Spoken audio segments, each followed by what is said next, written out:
Bonjour à toutes et à tous. Vous avez un appartement ou une maison que vous louez. Vous êtes peut-être en possession d'une passoire énergétique, ce qui peut avoir des conséquences très rudes comme l'interdiction de louer. Comment le savoir et que faut-il faire? C'est ce que nous allons vous expliquer aujourd'hui.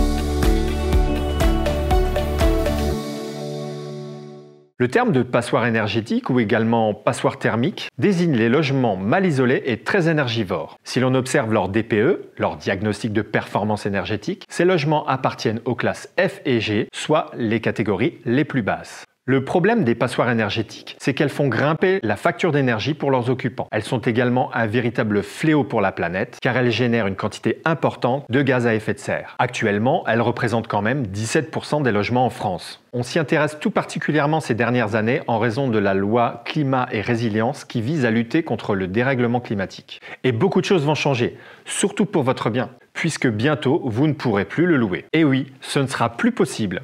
Cette loi fixe une première échéance depuis le 1er janvier 2023, interdisant à la location les logements dont la consommation excède 450 kWh par mètre carré par an, soit une grosse partie de la classe énergie G. Mais 2023 n'est qu'une étape d'un processus puisqu'à partir de 2025, la totalité des logements classés G ne seront plus autorisés à être loués. Cela représente environ 600 000 logements. En 2028, c'est au tour des logements classés F d'être interdits à la location, soit environ 1 200 000 logements. Tout cela veut dire quoi? Car 2025, c'est demain. Eh bien qu'il faut rapidement prendre connaissance de la classification énergétique de votre bien et donc faire réaliser un diagnostic de performance énergétique. En fonction de cela, différentes options s'imposent. Je le garde, je le vends.